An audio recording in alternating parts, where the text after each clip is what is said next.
여러분, 그것을 잡는다고 하는데요, 토끼를 잡으려고 그러면 귀를 잡아야 됩니다.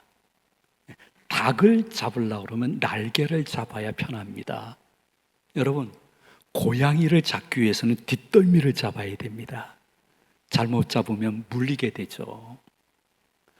혹시 사람을 잡으려고 그러면 어디를 잡아야 되겠습니까? 목덜미를 잡아야 되겠습니까? 머리채를 잡아야 되겠습니까? 막장 드라마에서 나오는 얘기죠. 사람을 잡는다는 표현도 그렇지만은 그럼에도 불구하고 사람의 어떠한 정말 저분 괜찮다, 사귀고 싶다, 이렇게 그분의 마음을 잡기 위해서는 제일 중요한 것은 내 마음이 중요한 것입니다. 서로의 마음이 때로는 많이 다를 수 있기 때문에 내 주위에 있는 모든 사람들의 마음을 사로잡았다는 사람은 어쩌면 한 분도 없을 것입니다. 왜냐하면 사람은 서로 오해가 있기 때문입니다. 내가 그 사람을 오해할 수도 있고 그분이 나를 오해함으로 말미암아 그 사이가 좋지 않을 수 있습니다. 여러분, 한두 번 경험해 봤을 것인데요, 나는 그분들에게 호의로 그렇게 해드렸는데 그분들이 처음에는 감사하다고 하다가 나중에는 권리처럼 여기면서 더 힘들게 하기 때문에 우리들의 관계는 모두가 다 유익하거나 좋을 수는 없습니다. 심지어 나는 사랑으로 그분을 대했는데 그분은 그 사랑을 집착으로 여기기 때문에 관계가 끊어진 분들도 우리 가운데 있을 것입니다. 그래서 예수님도 여러분 한 분 한 분에게 말씀하실 때 모든 사람을 사랑하십시오 이렇게 말씀하지 않았습니다. 서로 사랑하라고 말씀했습니다. 내 주위에 있는 그분, 내 가정교회 혹은 사회생활 하는데 그분 정도는 그래도 서로 마음이 통해서 교제와 사랑이 있는 몇 분만 있더라도 극단적인 선택은 내 주위에 없을 수 있다는 것입니다. 근데 여러분들이 내 주위에 있는 그분의 마음을 얻고 이렇게 교제하시다가 이제는 예수 복음을 전해도 되겠다 하는 사이, 혹은 난 저분과 교회에서 일을 같이 하고 싶어 할 수 있는 사이가 되기 위해서 제일 중요한 것은 그분의 마음이 아니라 내 마음이 중요하다는 것입니다. 내 마음은 여러분들의 언행의 이정표요, 운전대요, 선장이기 때문인 것입니다. 그래서 하나님의 말씀 성경 본문에도 여러분 누구의 마음을 사로잡으려고 하지 마십시오. 먼저 당신의 마음을 잘 관리하는 것이 좋습니다 하시면서 23절에서 이렇게 말씀하셨습니다. 우리 봉독 시작합니다.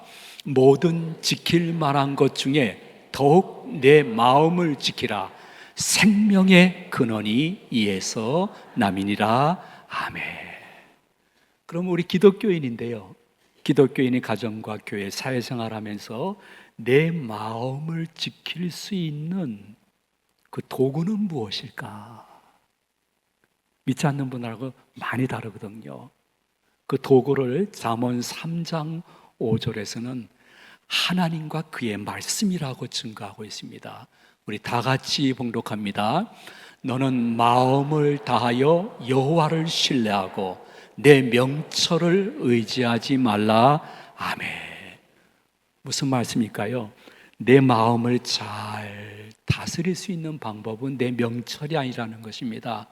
내 경험, 내 주관, 내 상식 혹은 내 선입관, 그거 가지고 내 마음을 지키는 사람은 기독교인이 아니라는 것입니다.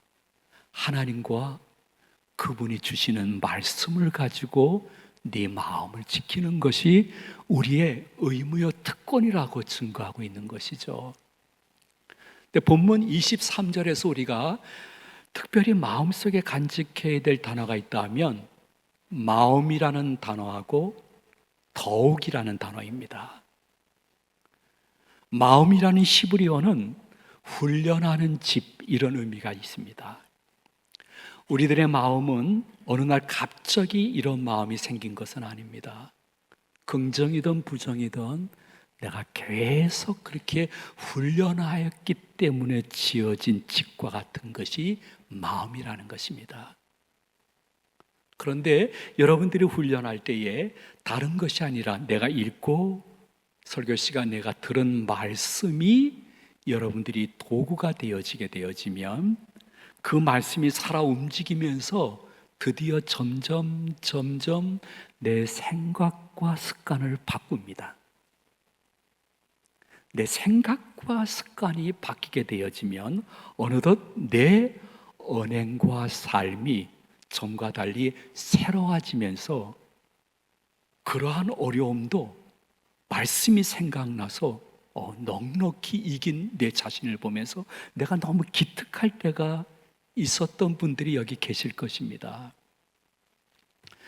저는 단 1초도 기도해 본 적이 없는데 은퇴한 후에 각 기독교 방송국에서 나오십시오, 이 프로를 진행해 주십시오, 게스트로 오십시오 해서 이곳저곳을 다니고 있습니다. 근데 모 기독교 TV 방송에 백설기라는 프로가 있습니다. 백설기는 긴 단어를 줄인 것입니다. 백세까지 설레고 기쁘게 삽시다. 누구 안에서? 주님 안에서. 이렇게 목표를 가지고 중장 노년을 위한 프로를 갖고 있는데, 여러분 백설기 나이가 들수록 외워두면 좋습니다. 제가 한번 100 할 때 100세까지 여러분이 대답하시고,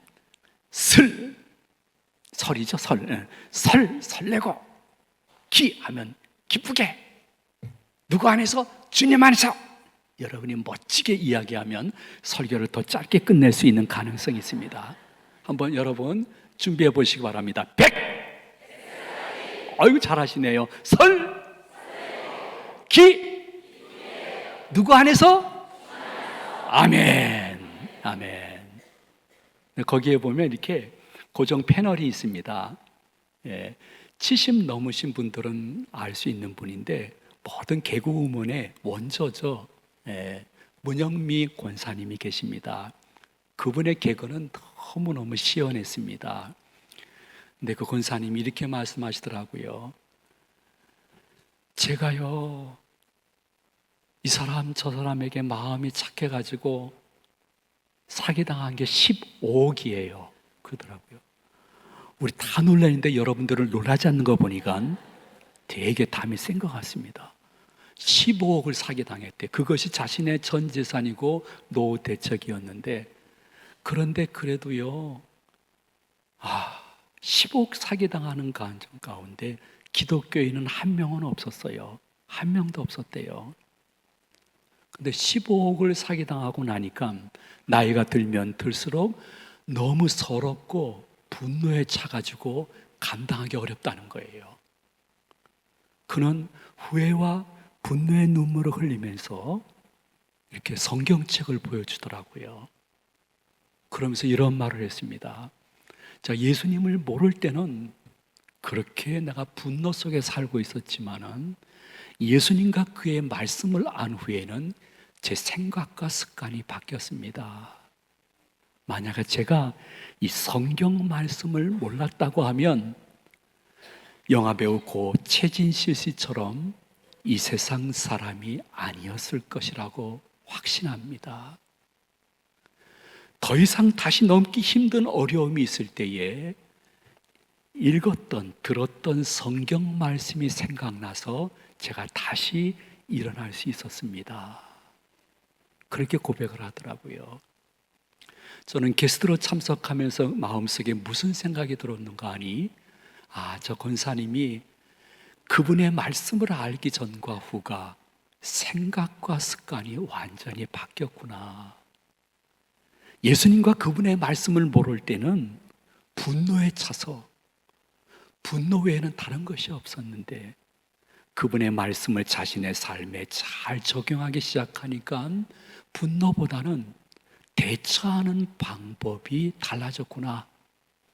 전에는 자기 혼자 두려워하고 무서워했는데 지금은 예수님과 그분의 말씀과 함께 두려워하고 무서워하니까 그 가운데서 담대히 대처해 나가는 그의 모습을 보면서 제일 중요한 것은 우리 마음속에 누구의 말씀이 들어와서 그것이 삶 속에 적용되어지느냐, 이게 엄청나게 중요하다는 것을 그 순간 또 한 번 느꼈습니다. 여러분들도 저는 마찬가지라고 생각합니다. 여러분 마음속에 누가 계십니까? 여러분 마음속에 누구의 말씀이 존재합니까?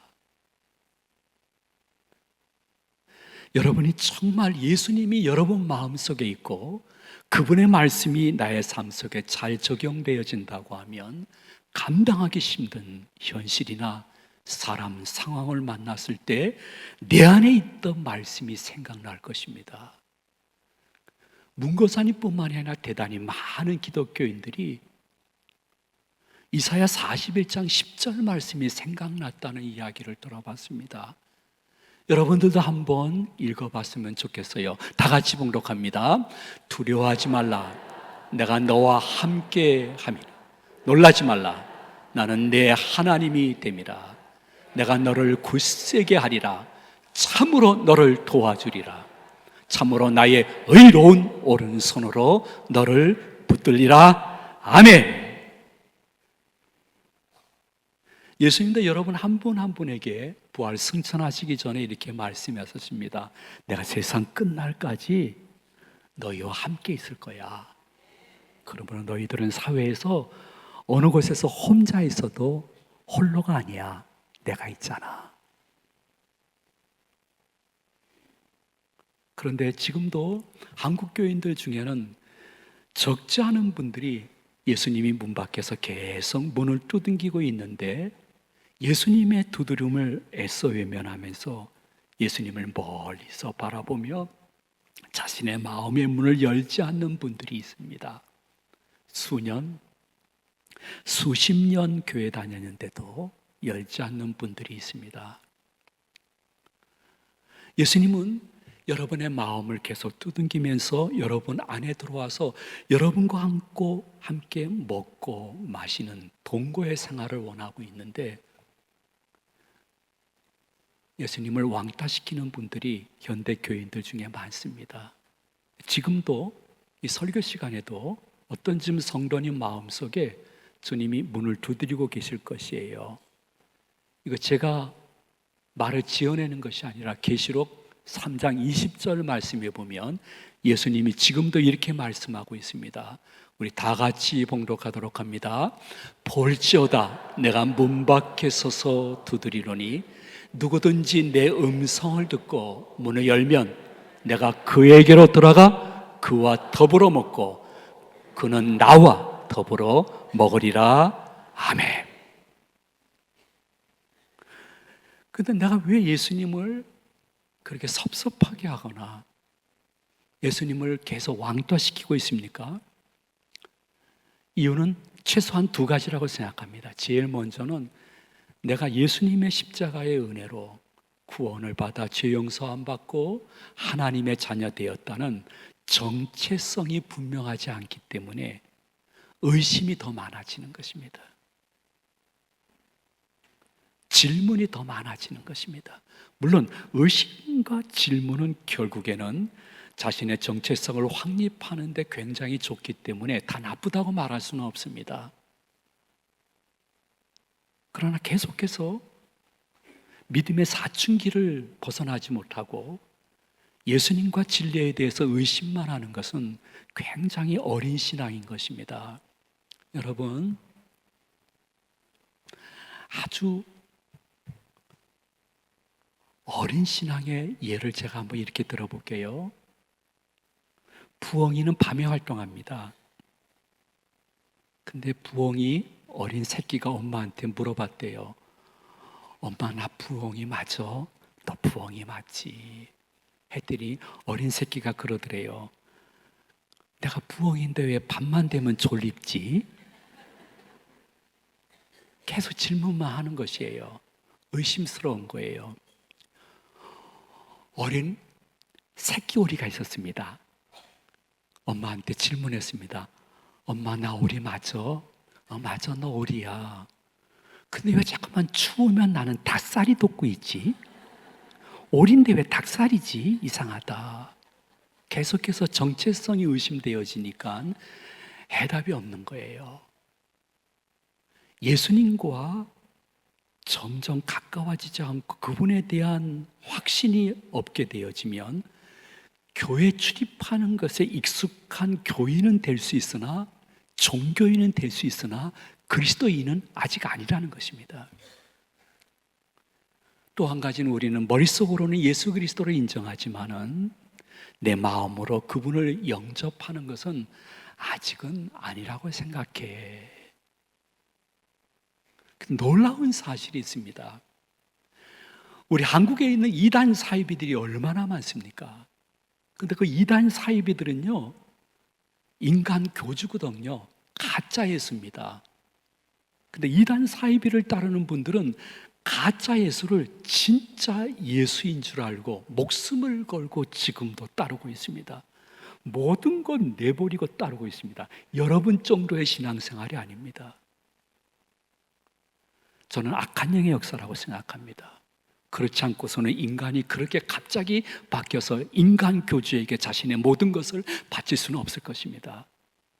근데 진짜 부활하신 예수 그리스도, 그분을 섬기는 성도님들이 그분을 마음에 모시고 그분과 함께 영적으로 먹고 마시면서 그분의 말씀이 내 마음의 중심에 활동의 근원이 됨으로 말미암아 전과 달리 넉넉히 그 사람 그 일을 이겨낼 수 있는 비법을 거절하는 것은 결코 성령님의 역사라고 말씀을 드릴 수는 없습니다.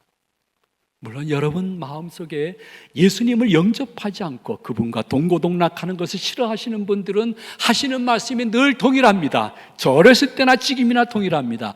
예수가 내 눈에 보여야 내가 믿죠. 나 보이면 믿을게요. 나 보이면 진짜 믿을게요. 저는 충분히 이해합니다. 보이지 않는데 믿는다는 게 얼마나 힘들겠습니까? 여러분, 가상인간을 믿고 있죠.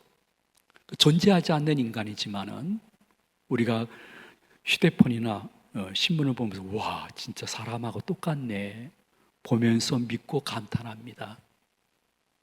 그러나 이 시대는 가상인간이 존재한다는 것을 인정하지만은 부활하신 예수 그리스도께서 영으로 나와 함께 하시며 동고동락한다는 것은 인정하기 싫어하는 모든 문화와 사회의 뒷배경이 어둡게 있다는 사실을 영의 눈을 뜬 사람은 조금이라도 볼 수 있을 것입니다.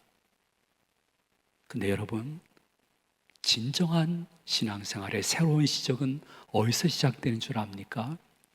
교회 다닌 연수가 아닙니다. 우리 가정이 몇 대째 믿는 가정이라는 것이 자랑이 아닙니다.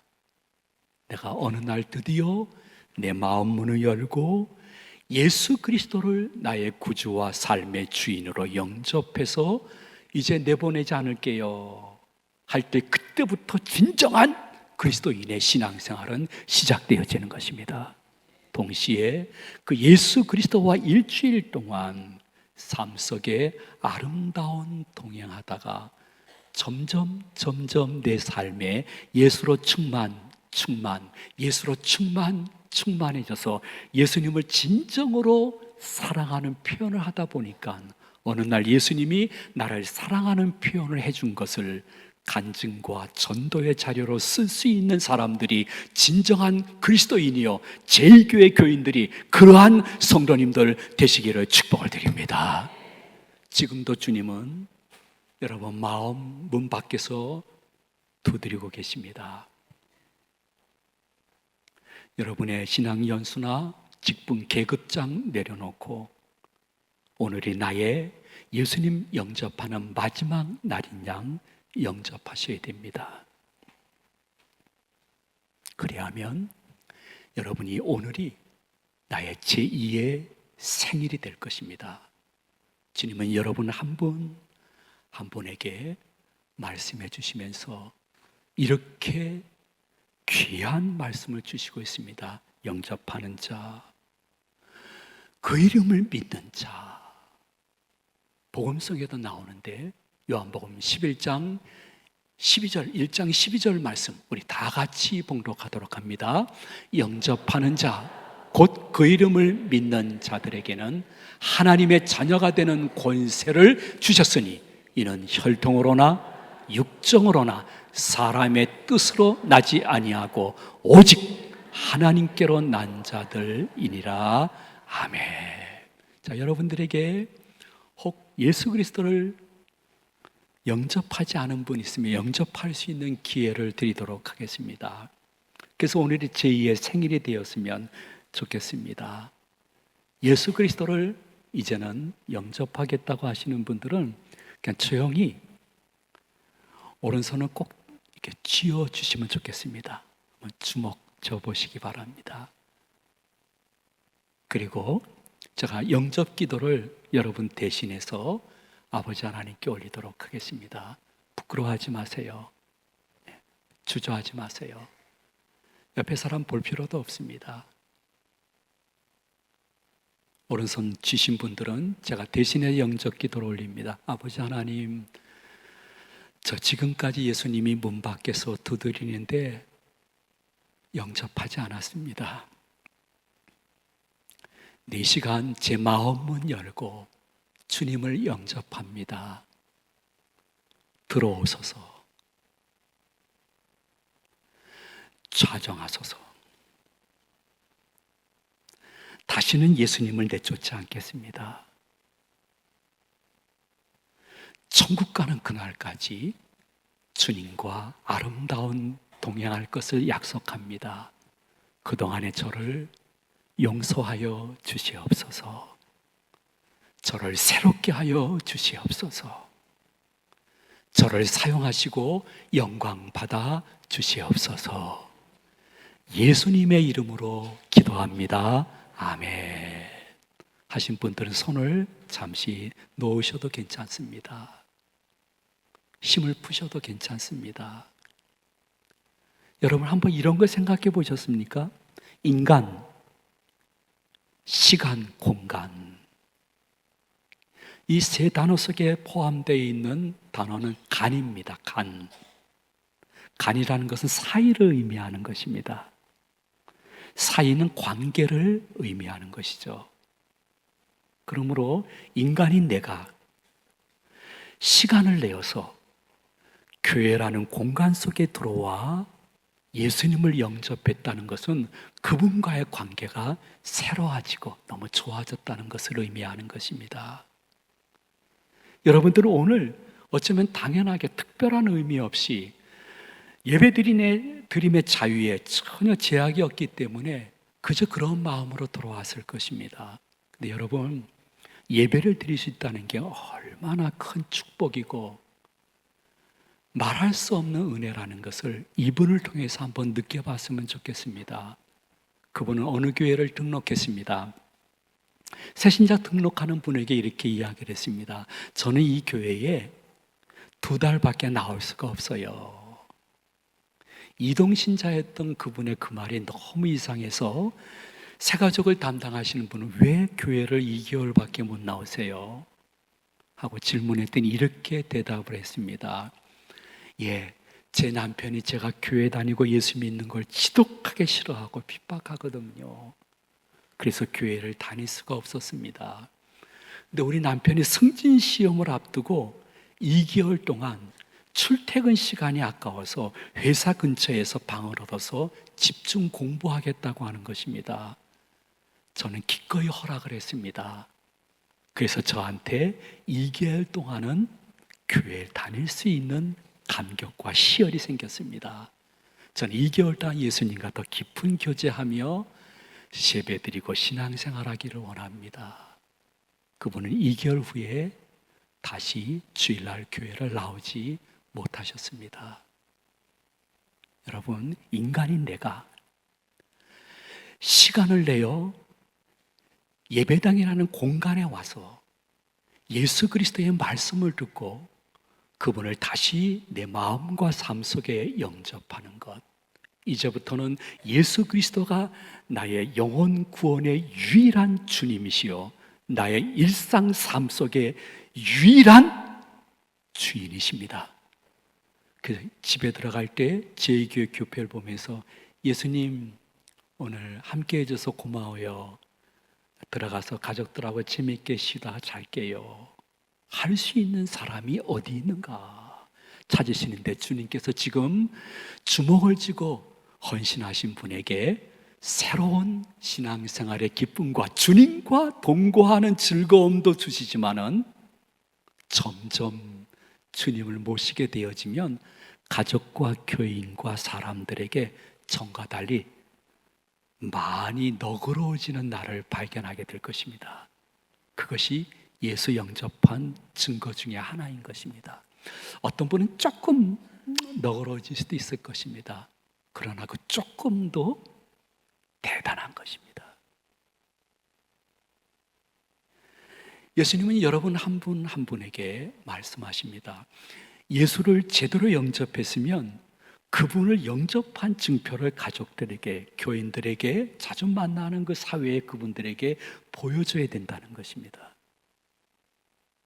근데 보여주는 것 중에 분명히 다른 것이 하나 있는데 전과 달리 내 언행이 좀 부드러워지는 것입니다. 부드러워진다는 것은요, 물러 터졌다는 얘기는 아닙니다. 분명히 이 사실과 진실을 알고 그가 잘못했지만은 전과 달리 대하는 태도가 조금 달라지는 것입니다. 우리 교회도 치과 의사분들이 계시는데요, 여러분, 치과 의사분들은 우리도 똑같아요. 사람은 치아라고 하고 동물은 이빨이라고 부르잖아요. 근데 치과 의사분이 환자가 와서 제 이빨이 너무 아파요. 그러면 너그럽게 받아줘야 되는데 눈깔은 안 아프세요?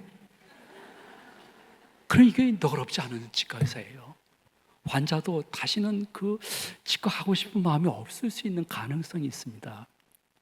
아, 치아라는 것을 눈깔로 잘못 얘기하고 있구나 하면서 부드럽게 그를 진료할 수 있는 분명한 사실과 진실을 알고 있지만은 예수님이 내 안에 들어오게 되어지면 부드러움이 생길 수 있고 여유가 생기는 거예요.